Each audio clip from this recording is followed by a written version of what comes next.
Good evening, Belize, and welcome to XTV's news broadcast for Friday, January 31, 2025. Making the headlines tonight, what's the truth behind the killing of the Governor General's dog? Kyle Zatina found guilty of triple murder. And man missing after canoe capsized near Agrippino Kawich Bridge. We take our first break and return with the news in detail. February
Welcome back with your news. I am Drea Espinosa. Commissioner of Police Chester Williams today addressed new information that has surfaced regarding the police officer who was terminated from the department after he fatally shot a dog belonging to the family of the Governor General back in 2023. The former officer, DeAndre Reed, has recorded on social media that he was placed on sentry duties at Belize House, where the Governor General resides in Belmopan. He was required to man the police booth at the entrance of the very large compound. It appears that the small dog would be let out for walks, but was known to go all the way to the booth and bark after whichever officer was on duty. According to Reed, on the very first occasion he was manning the booth outside Belize House, he was told that the dogs had not been let out for the day. At the time, he was not aware that one particular small dog was aggressive, but he figured there might be issues since he was notified that they would be out. He later learned that other officers would use pepper spray to keep the small canine at bay. Reed detailed what happened during their first encounter. Part of this incident was captured on a surveillance camera.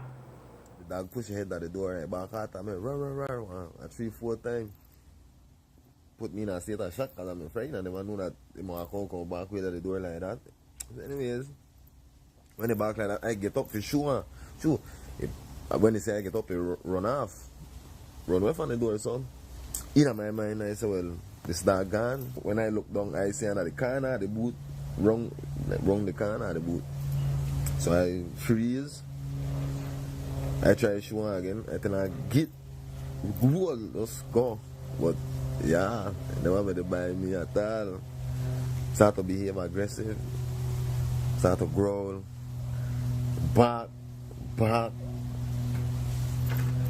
I had to try step towards me. I make 2 more big step back way. If I get closer to the door of the boat, and that when the dog charge out at me. So I spin and I run to reach in at the boat. But before I look I forget to reach in at the boot, he almost had my foot to bite me. So I fire off one shot in a direction. When I noticed that I can see the dog in my head. Oh man. I don't feel no way in regards to protecting myself and my safety, you understand me? But just looking at the dog on the ground, I hold my head because I say, man, so the Governor General dog. Where become of me? Reed reiterated that he did not mean to harm the dog, but does not regret defending himself. He also said he was willing to buy a replacement dog for the family. He was subsequently fined $250 by a tribunal, and months later he says he was surprised to receive a letter from the commissioner asking him to explain why he should not be dismissed. He was eventually dismissed, and the matter is now being appealed. Today, the commissioner admitted he made a mistake when earlier this week, during an interview, he erroneously stated that it was the tribunal that suggested Reed be dismissed. The only person who has authority to dismiss police officers is the commissioner of police. So I think the question is somewhat rhetorical. Nonetheless, you see how many times all of your media houses would post information that is inaccurate.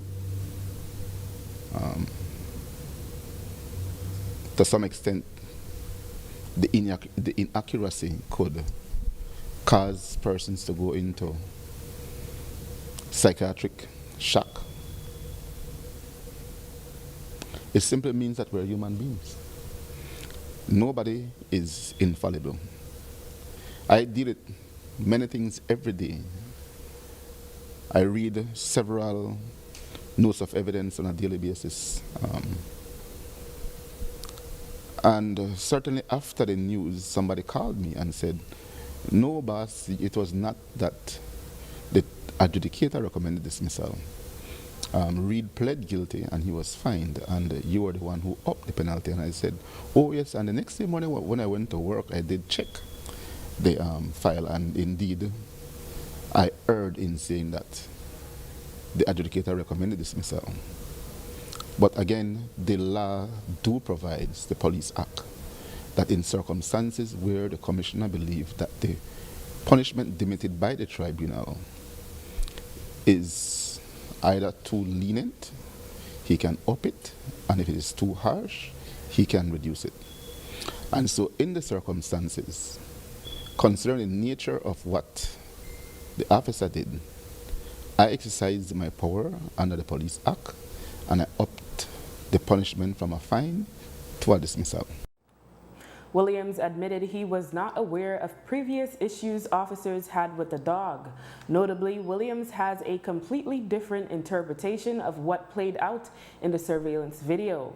He affirmed that the dog was not being aggressive and stood by the decision he made, and explained why it came months after the tribunal decision. Once a tribunal finishes, Mr. Lopez, the adjudicator is going to send a notice of evidence to myself. They have, sometimes we get the notice of evidence within 21 days, sometimes we get it a whole month, sometimes we get it 3 months after. It depends. But we try to encourage adjudicators to submit these notes of evidence within a reasonable time. I was not aware of any previous issues. Like I said, I don't go to that level of micromanage. I don't do that. That would have been something perhaps the OC of the Belmapan police station would have been familiar with. But me personally, no, I did not know of that. But let's deal with the issue at hand. As I said before, even if it were that the dog was aggressive or had aggressed other officers, we have to look at the current situation. And the video was leaked. It is now in the public domain. I will ask you the questions. You saw the dog arrive at the door, right? The police was sitting down, correct? When the dog reached the door, the dog saw the police, correct? The dog made an about turn and retreated, correct? When the dog retreated, the police got up, went out of the booth, correct? And followed the dog, correct?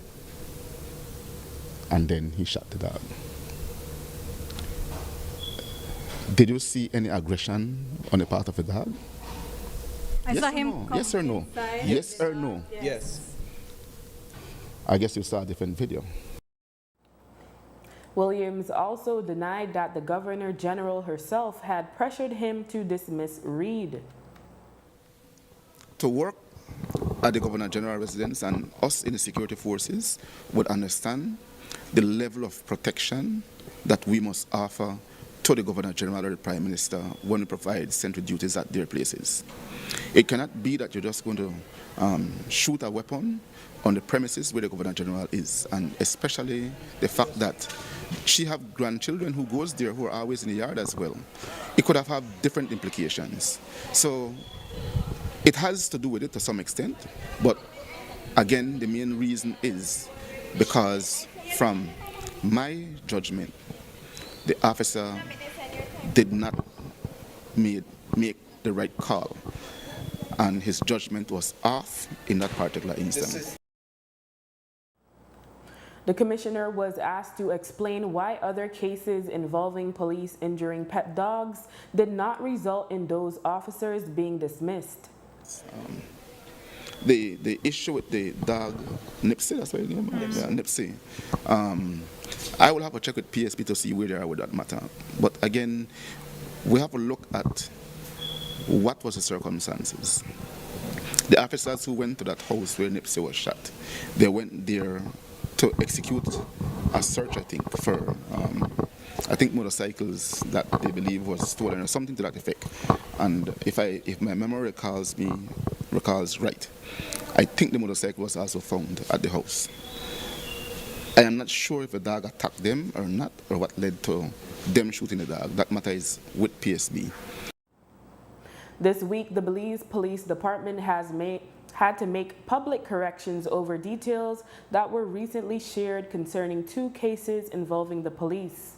The first was the shooting of Emu Rivers in Independence by PC Sheldon Arzu, where ACP Gilberto Romero reported to the media that he was shot in his foot, when in reality he was shot in the abdomen. The second was the case of the former PC DeAndre Reed, where Commissioner of Police Chester Williams told the media that he was dismissed by a tribunal. For his part, Williams apologized for sharing the wrong information, stating that he does not purposely misguide the public and that they are humans too. Let's be real. Let's not pretend that the police are not humans and you are human, that only you commit mistakes. All of us can make mistakes. Okay? And please, I have answered the question to the best of my ability again. I always will do my best to be honest to the people that I serve, whether they see it that way or not. I will always be honest. After the break, Compulse says PC Reed was, quote, not a bad police. Stay with us.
brighter tomorrow. As we shared in our first segment, former PC DeAndre Reed is appealing the Compul's decision to dismiss him from the department over fatally shooting the Governor General's dog. Today, Commissioner Chester Williams said he will abide by the Advisory Council's decision on the appeal and will not harbor any ill will towards Reed. He also added that Reed is not a bad police officer and that he comes from a good family. The police officer in question, PC Reed, he's not a bad police. Yeah. That's the truth. He came from good family. His mother is a police officer as well. Very, very good police woman. She is reliable, dependable, high integrity. He came from good family. There are certain decisions that I have to make as Commissioner of Police that is not easily made. And it's not going to be popular. But I make those decisions because I think it's the right thing to do. This is one such decision. The family is aggrieved by the decision that I made. They have a right, which I believe they are currently doing, to appeal to the Advisory Council. The matter goes to the Advisory Council. The Advisory Council, if in their wisdom, decide that the dismissal was too harsh and reverse my decision to dismiss, I will be guided by the Advisory Council. Every day we have matters in the courts that judges dismiss, and the matters are appealed and go to the Court of Appeal and have different outcome. It does not mean that that decision maker is incompetent. It simply means that we are human beings and sometimes we don't make the right decision. I believe that what decision I made in this matter is the right one, but again, if I am overruled by the Advisory Council, I will be so guided and the policeman will get back his job without any kind of animosity against him, because the truth is, like I said, he was a good police. He comes from a good family. Kyle Zatina has been found guilty of the June 4th, 2019 triple murder of 44-year-old acting school principal Alarise Andruin, 39-year-old Vidal Antonio Yuman, and 19-year-old Maria Delfina Juarez Lucas. The trio was found bound by the hands and with gunshot injuries to the head at Andruin's residence located at Mile 10 along the George Price Highway.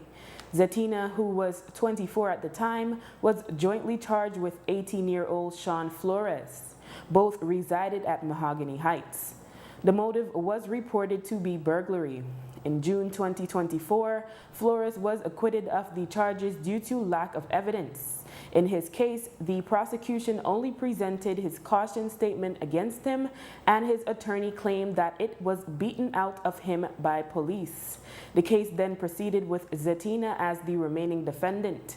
Used against him was the caution statement he gave police in which he admitted to shooting the 3 victims. There were also 3 witnesses' statements from persons who became hostile witnesses. However, in a trial within a trial, the court ruled that their statements would still be admitted into evidence. When the opportunity came for Zatina to take the stand in his defense, he chose not to do so. He was represented by attorney Norman Rodriguez. Zatina now awaits sentencing. The case was tried by High Court Justice Candice Nanton. Search and rescue authorities continue the search for the body of a man with a last name Williams who went underwater after a canoe capsized in Belize River near the Agrippino-Kawich Bridge in the area of Valley of Peace. The boating accident occurred on Thursday afternoon. Reports are that 4 people were in a canoe, which according to authorities was overloaded. The Belize Institute of Search and Rescue Training was called after 3 p.m. to assist. Thomas Rivas is an interim director with the Institute. Solid information we got that there were 4 people in a canoe coming across the river, and they got caught in one of the tide and the rip current, and 2 of the guys actually freaked out and then the canoe overturned. So, you know, to the untrained eye, this water looks relatively calm. What exactly would cause a canoe to capsize in this water here?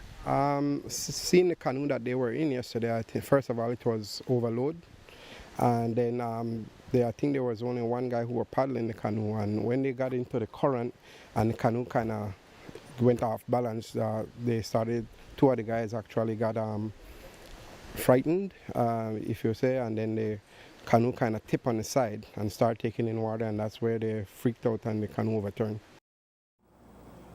2 people were taken to the hospital for treatment. Police are investigating the discovery of the body of an elderly man in Fresh Pond on Thursday.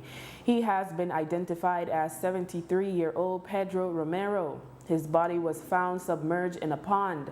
At this time, there is no information on the cause of death, but the police say the body exhibited no signs of violence.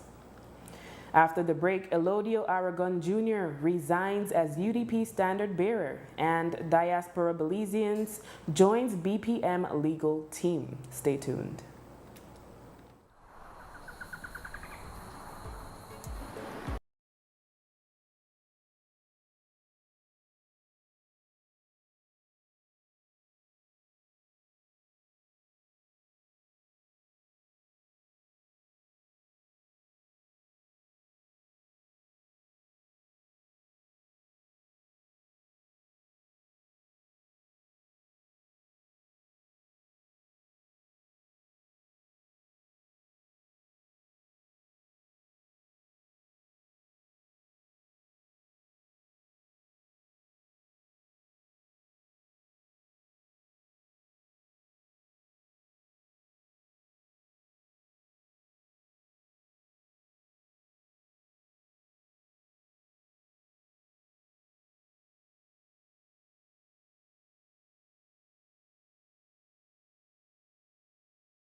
A diaspora Belizean is joining the legal representation of the Belize peace movement in its challenge to the constitutionality of Schedule 1 to the Representation of the People's Act, ROPA. Schedule 1 sets out the boundaries of the 31 electoral divisions and has been in existence since the early 2000s. Belize's population has expanded significantly since then, and some electoral divisions are disproportionately larger than others in voter population size. The government has hired 2 high-powered attorneys to represent the Attorney General's Ministry and the Elections and Boundaries Commission, whereas the BPM has had difficulties finding an attorney to take up the case. Sharon Pitts is currently their lead attorney, and now they have a Toledo-born Belizean in the person of Sarah Jane Foreman joining their legal representation. She is a seasoned attorney and law professor living in Washington, D.C., and currently serves as the general counsel for KIPP, D.C., the largest public charter school network in Washington. Her expertise is in constitutional law.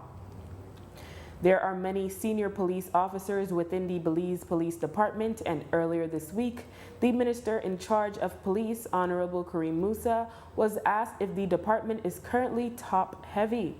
He said these senior officers fill a need, especially with new police stations set to open soon across the country. A lot of our officers have graduated to the next level, so to speak. They're in very critical leadership positions. As you know, we have police stations that are coming up in Trial Farm, we just opened one in Santa Elena, in Contiki, and a few more coming out. And so you do need more leaders within the department, and so these are the leaders of our police department. Asked about the hierarchy within the police department and specifically who the Commissioner of Police reports to, Minister Karim Musa declared that he is nobody's boss and that the Kumpul seat is an autonomous one. Commissioner of Police is an autonomous seat, similar to the DPP. Yes, we do craft policies. He's not appointed by the Governor General, though. It's not, the DPP is appointed by the Governor General. Yes, but my point is that you make it seem as though whenever the commissioner speaks or whenever he makes a decision, he has to call myself or the Prime Minister, which he does not. And so you have to remove that blurred line, because there has to be a clear line, and not politicize the role of the Commissioner of Police, which I think that is what you're trying to do. But at the end of the day, we work well, both myself and the Commissioner and the Prime Minister and the Commissioner. And so to say he's answerable to any of us, I think that's poorly phrased. It's a Prime Minister who give it and take away the appointment of the Commissioner of Police. So ultimately, you answer to the person who can take away your job. If you're saying who appoints, that's a different question you're asking altogether now. So yes, that will be the Prime Minister that appoints the Commissioner of Police. I'm nobody's boss, Jules. I'm the Minister of Home Affairs, but I'm not anybody's boss. This is the Commissioner of Police. Speaking on the matter, Kumpul Chester Williams clarified that he does check in with Honorable Musa on a daily basis and that they have a good working relationship. He also said that he does, on occasion, brief the Prime Minister on certain matters directly if he cannot reach the Minister. As the Commissioner of Police, I do answer to the Minister of Home Affairs.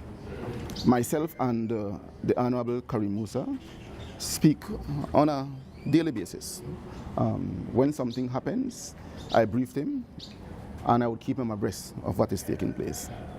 I don't know where you get the notion from that I do not want to answer to Karim, because that is not true.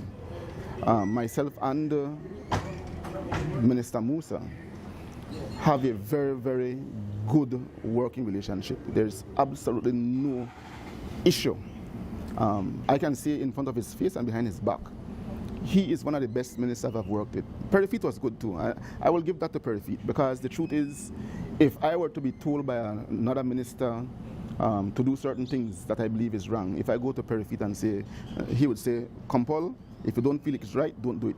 And Karim is just like that, right? So I will say to you that we have that respect for each other. and the cordial relationship in terms of how we work. In terms of the Prime Minister, I barely speak to the Prime Minister. Maybe once a month per se. If something major were to happen and I cannot get my minister, then I would inform the Prime Minister, because the Prime Minister would normally be briefed by the minister. Or sometimes, if I would brief my minister about certain things, I would ask him if you want me to brief PM or if he'll brief the PM. And sometimes he say, "Come, Paul, you go ahead and brief PM," or he would do it. UDP standard bearer Elodio Aragon Jr. has resigned from the post after consultation with his constituency committee. Earlier this week, he wrote identical letters to both Honorable Tracy Panton and Honorable Moses Shine Barrow, notifying of his decision, but one of them leaked the letter. Aragon explained that he is walking away at this time due to the current state of the party. I am a UDP and will always be a UDP. You know, it is just that at this present time, Jules, and I think I don't have to go into elaborate details, but everybody knows the situation right now. Sad situation. And at this point in time, we made that decision based on many factors that I won't be contesting this election, but at no time have we turned our backs on the UDP. We're still UDP. I will always be a UDP, and I support the UDP. In this present situation, it's not the right time in terms of if you're trying to do something and there's so many questions. We don't even know which color we're going to run under. We don't know, what it is and how we're moving forward. So there's a lot of situation out there. And at the end of the day, I have always tried to ensure that this party heads in the right direction. But at this point in time, I think that my time here, at least for this election, I have decided not to run, and I'll see what happens thereafter. No? And Belize City residents and those who commute are constantly complaining about the state of the city's streets. With the beginning of the year being the peak of revenue collection for the City Council, Mayor Bernard Wagner was asked what the council's priority will be. The cry of the people has been about infrastructure, about having to drive on a decent street. And so that is one of our key areas. But again, one of our priority areas is drainage. That is key. And so within the scope of this year, we'll be ensuring that we focus on infrastructure, potholes, having decent streets, ensuring that the drains are clean and maintained in a timely fashion. That is very important for us. Would you consider new sidewalks? Sidewalks, again, everything is on the table. Safety of our residents are always important. We not only worry about the motorists, but we always worry about the pedestrians, the kids.